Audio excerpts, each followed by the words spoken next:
Hi, my name is Bailey McLaughlin. I will be doing this video for Mr. Jones' B period class. So today we'll be talking about the North versus the South, and this will be my understanding of it.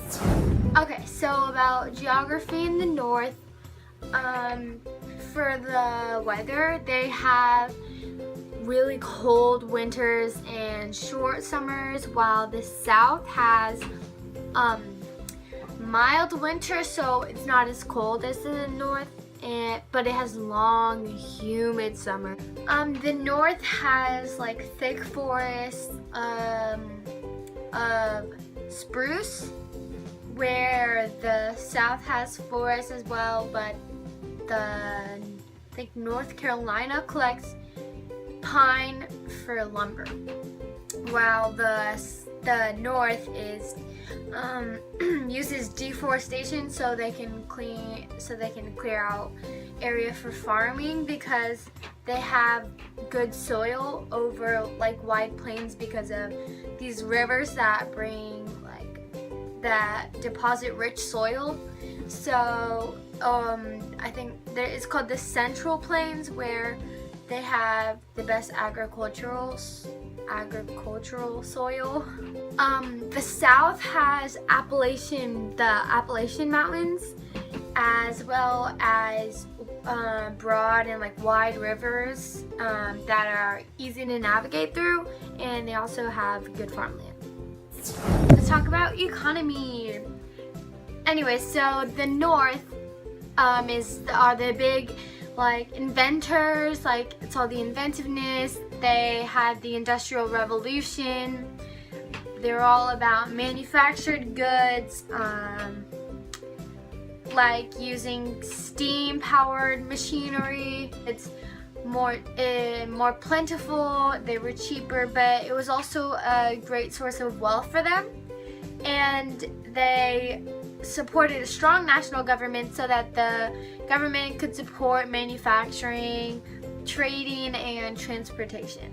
North had industrialists, where they own factories like based on machines. And although there was a lot of machinery and industrialists, there was still a lot of farmers. South economy, they were all agrarians. They were all about agriculture. They bought all of their luxuries from the North, and they basically made everything else. Most people, they worked on small farms. The plantation owners, they used slaves to grow cash crops such as tobacco, indigo, rice, and sugarcane. They put all their money into land and slaves, and when they started running out of good soil, they started to push west. There were many factories in the South, but there was called Tredegar Iron Works, and that was one of the only southern factories. So let's talk about society. Okay, so society in the North, there was a lot of cities. Cities became very important in the North because it was a source of education, culture. There was manufacturing, trading, and a lot of new ideas flourished in the North because of all the commerce in the cities. The North believed that anyone, even if you were poor, could achieve wealth and, influence.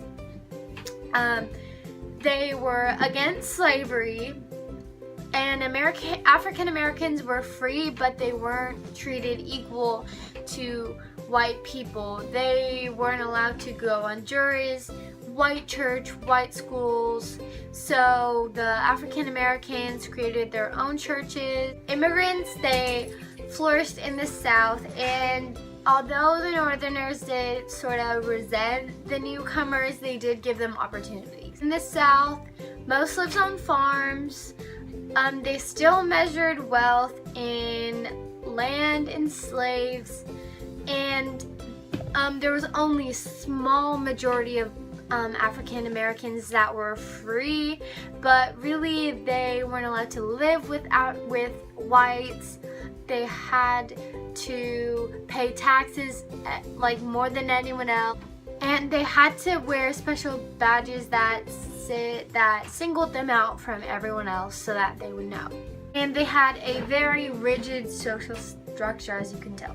There were the plantation owners on top, the farmers, the common people in the middle, and then on the bottom there were the slaves.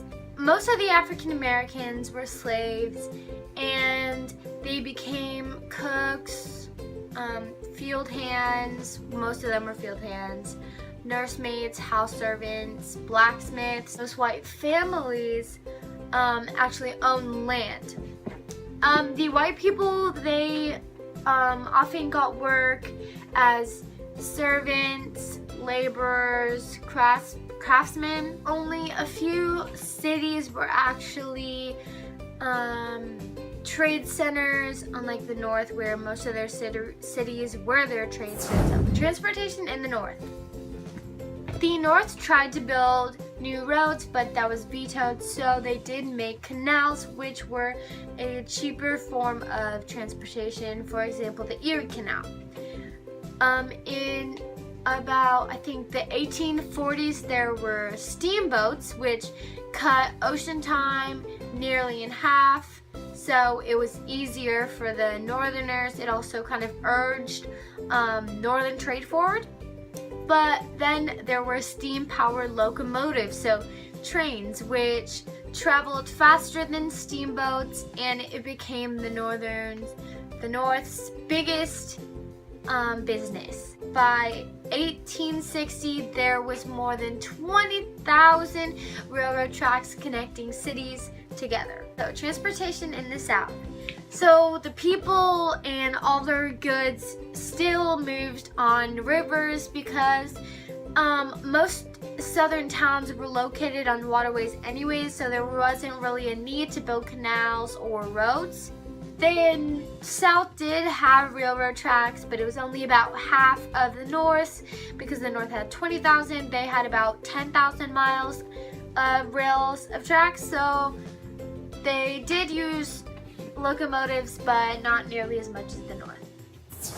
Population in the North. So, as you know, there weren't any slaves in the North, and they did have a larger population than the South, but they also had a lot of free people as well. Population in the South. So the South was the opposite of the North. They had less people, and some states, nearly half of them were slaves. So sometimes almost half were slaves, half were free. There was not as many free people at all. So I hope you guys enjoyed this video and at least learned one thing. Thank you. Bye.